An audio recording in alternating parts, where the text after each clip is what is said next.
ഇതിന്റെ പേരാണ് hot dog. ഇവനെ നമുക്കൊരു കോൺഡോഗ് ആക്കി മാറ്റാം.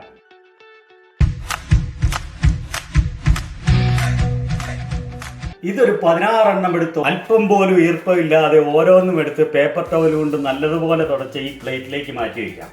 ഹോട്ട് ഡോഗ് സാധാരണയായി ബീഫ്, ചിക്കൻ, പോർക്ക് എന്നിവ കൊണ്ടാണ് ഉണ്ടാക്കാറ്. അതുപോലെ മിക്സ്ഡ് മീറ്റ് ഉപയോഗിച്ചുള്ള ഹോട്ട് ഡോഗും ലഭ്യമാണ്. പിന്നെ മീറ്റ് കഴിക്കുകയില്ലാത്തവർക്ക് വേണ്ടി പയർവർഗ്ഗങ്ങൾ കൊണ്ടുണ്ടാക്കിയ വെജിറ്റേറിയൻ ഹോട്ട് ഡോഗും അവൈലബിൾ ആണ്. ഈ ഹോട്ട് ഡോഗ് ചിക്കൻ കൊണ്ട് ഉണ്ടാക്കിയതാണ്.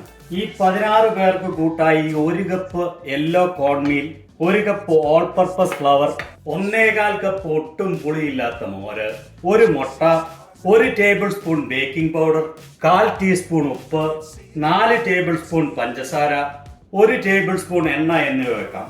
ഈ 1 കപ്പ് എന്ന് പറയുന്നത് 240 മില്ലി ലിറ്റർ US-ലെ കപ്പിന്റെ അളവാണ് കേട്ടോ. ഇനി ഇവരെ എല്ലാം ഒരു മൂലയ്ക്കോട്ട് സൊറ പറഞ്ഞിരിക്കാൻ വേണ്ടി മാറ്റി വെക്കാം. ഇവരൊരു മൂലയ്ക്ക് ഹോട്ട് ഡോഗിന്റെ ചുറ്റുമിരുന്ന് വെടി പറഞ്ഞുകൊണ്ടിരിക്കുന്ന സമയത്ത് ഇവരെ ഓരോരുത്തരെയായിട്ട് നമുക്ക് വേർതിരിക്കാം. ആദ്യം ഈ ഡ്രൈ ഇൻഗ്രീഡിയൻസ് ഓരോന്നായിട്ട് എടുത്ത് ഒരു മിക്സിംഗ് ബൗളിലേക്ക് ഇടാം. Cornmeal, all purpose flower, 4 table spoon പഞ്ചസാര, 1 table spoon baking powder, 1/4 teaspoon ഉപ്പ് എന്നിവ ചേർത്ത് ഇവയെ വേർതിരിച്ചറിയാനാവാത്ത വിധം നല്ലതുപോലെ ഇളക്കി കമ്പൈൻ ചെയ്യാം. സൂക്ഷിച്ചു നോക്കിയാൽ പോലും ഒന്നും വേർതിരിച്ചറിയാനാവാത്ത വിധം നല്ലതുപോലെ ഒരു വിസ്ക് കൊണ്ട് കമ്പൈൻ ചെയ്യുക. എന്നിട്ട് ഇവയെയും ഒരു മൂലയ്ക്കോട്ട് തള്ളി മാറ്റി വയ്ക്കാം. ഇനി മറ്റൊരു മിക്സിംഗ് ബൗൾ എടുത്ത് അതിലേക്ക് ഈ വെറ്റ് ഇൻഗ്രീഡിയൻസ് ചേർത്ത് കൂട്ടി യോജിപ്പിച്ചെടുക്കാം. 1.25 കപ്പ് ഒട്ടും പുളിയില്ലാത്ത മോര്, 1 ടേബിൾ സ്പൂൺ എണ്ണ, പിന്നെ ആ മുട്ടയും. ഭൂതക്കണ്ണാടി കൊണ്ട് നോക്കിയാൽ പോലും തിരിച്ചറിയാനാവാത്ത വിധം ഇവയെയും കമ്പൈൻ ചെയ്യുക. എന്നിട്ട് ഇത് മാറ്റി ആ പൊടി ഈ മുൻപിലേക്ക് കൊണ്ടുവരിക.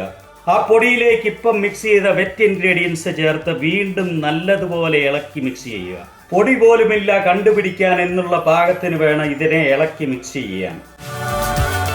നല്ലതുപോലെ കമ്പൈൻ ചെയ്ത് കഴിയുമ്പോൾ ഇവൻ ഈ കൺസിസ്റ്റൻസിയിലിരിക്കും.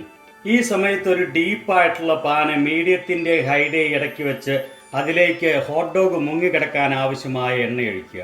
എന്നിട്ട് ആ എണ്ണ ഒരു 350 ഡിഗ്രി ഫാരൻഹൈറ്റ് 175 ഡിഗ്രി സെൽഷ്യസ് വരെ ചൂടാവുന്നിടം വരെ വെയിറ്റ് ചെയ്യുക. എണ്ണ ചൂടായിക്കൊണ്ടിരിക്കുന്ന സമയത്ത് ഈ ഹോട്ട് ഡോഗിലേക്ക് ഓരോ സ്റ്റിക്കുകൾ നമുക്ക് ഇൻസേർട്ട് ചെയ്ത് വെക്കാം. ബാമ്പു കൊണ്ടുണ്ടാക്കിയ 16 സ്റ്റിക്ക് എടുത്ത് ഇതിന്റെ ഉള്ളിലേക്ക് ഇൻസേർട്ട് ചെയ്ത് വെക്കാം. ഈ സ്റ്റിക്ക് ഇൻസേർട്ട് ചെയ്യുമ്പോൾ കൈ പിടിക്കാനുള്ള സൗകര്യത്തിന് ഒരു 3 ഇഞ്ച് പുറത്തേക്ക് നിൽക്കണം. ഈ ഹോട്ട് ഡോഗ് ഫ്രിഡ്ജിൽ നിന്നെടുത്ത് റൂം ടെമ്പറേച്ചർ ആകുന്നോടം വരെ വെയിറ്റ് ചെയ്യണം. ഈ സമയത്ത് ഹോട്ട് ഡോഗ് എളുപ്പത്തിൽ ഡിപ്പ് ചെയ്തെടുക്കുന്നതിന് വേണ്ടി ആ ബാറ്റർ ഒരു നീളമുള്ള ഗ്ലാസ്സിലേക്ക് ഒഴിക്കുക. ഹോട്ട് ഡോഗ് ഡിപ്പ് ചെയ്യുമ്പോൾ ഇത് ഓവർഫ്ലോ ചെയ്യാതിരിക്കാൻ ഗ്ലാസ് ഒരു 1/4 ഭാഗം മാത്രമേ ഫില്ല് ചെയ്യാവൂ. 350 ഡിഗ്രി ആകുമ്പോഴേക്കും ഈ ഹോട്ട് ഡോഗ് ഓരോന്നായിട്ടെടുത്ത് ഈ ബാറ്ററിൽ മുക്കി നല്ലതുപോലെ കോട്ട് ചെയ്ത് ആ എക്സസ് ആയിട്ടുള്ള ബാറ്റർ ഡ്രിപ്പ് ചെയ്യുന്നോടം വരെ വെയിറ്റ് ചെയ്ത് ഈ എണ്ണയിൽ മുക്കി ആ ബാറ്റർ ചെറുതായിട്ടൊന്ന് ഡ്രൈ ആവുന്നോടം വരെ ഒന്ന് വട്ടം ചുറ്റിച്ചതിന് ശേഷം അതിലേക്കിടുക. അങ്ങനെ ഒരേ സമയം 3 എണ്ണം വരെ നമുക്ക് ഫ്രൈ ചെയ്തെടുക്കാം. എന്നിട്ട് ഈ തവി കൊണ്ട് ചെറുതായിട്ടൊന്ന് തിരിച്ചു കൊടുക്കുക, എല്ലായിടവും ഈവനായിട്ട് വേകാൻ വേണ്ടി. ഇതുപോലെ ഒരു ഗോൾഡൻ ബ്രൗൺ കളറായി കഴിയുമ്പോൾ ഇതൊരു പേപ്പർ ടവൽ വെച്ച് പ്ലേറ്റിലേക്ക് കോരി മാറ്റാം.